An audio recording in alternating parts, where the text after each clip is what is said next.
Good evening, people, my brothers and sisters. Well, okay, so here we are, part 11 of Who Am I? So we kind of left off where I just got into recovery. I was in DACO, and for the first time, I was surrendering all my old habits and desires and wants and needs to change them out for something more healthier. And it was beautiful. Let me tell you, like beautiful. It was so beautiful. Like, I mean, the most peace I had in a long time, my whole life. And for a person that battled mental health and addiction his whole life, and even through that moment, I was still battling addiction and mental health. That's why it makes today so valuable, important, and very special. That I always had that didn't belong or not a part of, and so for me, and then the need for people around me, no matter how unhealthy it uh, was very detrimental to everything I ever did in my life. I would hang on with my fingernails, you know what I mean, no matter how unhealthy it was, and I did that in recovery too. I'm not saying about anybody. I'm just saying, period. A lot of behaviors and defects I still held on to. I did a lot of work on myself though. Um, so uh, let me think.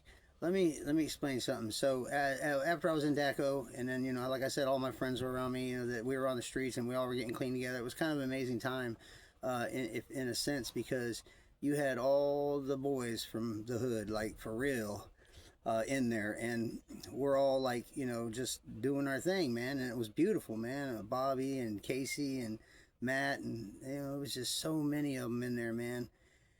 And we just stayed in there, and I got in the gym, started working out, gaining a little weight, looking good. I was going to work every day. I was starting to build pools. I had a good job with Randy Steinacker. He owned Elite Pools back in the day, him and Robert. Great people, you know what I'm saying? We all have our own defects and our own challenges in life. So, but I was so grateful for all that they done for me. From that point on to all the way to Randy's death and on through what Robert has done for me. I appreciate them with all my heart and soul and spirit, and I owe them a lot of gratitude. Gratitude. Excuse me. I apologize. Anyways, so I was building pools. For the first time, I had consistency in my life. I was saving money. I didn't know how I was doing that. Well, actually, they took your money, so you had to turn your money in every week. And I had to pay my bill, which they made me pay the bill. I didn't pay the bill really, but it was kind of easy. It kind of got me in a flow of things. We were going to meetings. I liked the meetings. I started understanding and listening and learning. Instead of acting like I knew everything, I just took the cotton out of my ears, put it in my mouth, and shut up and listened. And got plugged in with some good meetings. So when I got out, I just went right to it. Went to my first meeting. I think it was The War is Over. It was great, man. Graduated, and me and Justina was together. We were together while I was in DACO. Obviously I went against all the rules. Still there's some of the defects. We just do what we want to do no matter what. If it feels good, we get it and chase it. So, and we both were in a time of need and a space in our life where there was a void.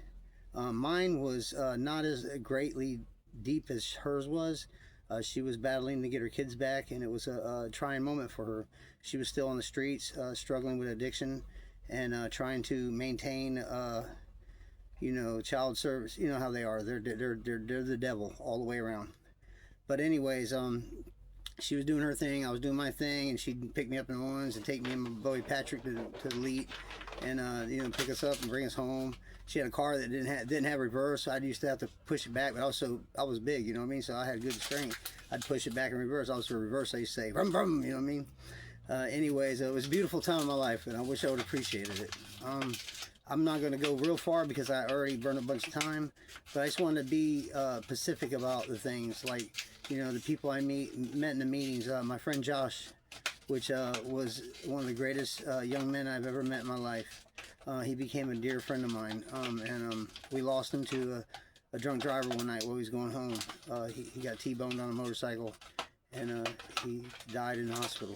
You know what I mean? And everybody was there.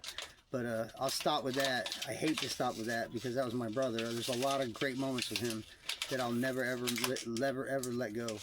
But anyways, thank God for all the moments. And we can celebrate his life, not his death. Well, with that being said, I'm going to get back to you in just a little bit. I'm going to put another one on here. Y'all have love, peace, and happiness in your life today, but most of all, Yahweh always. Until next time.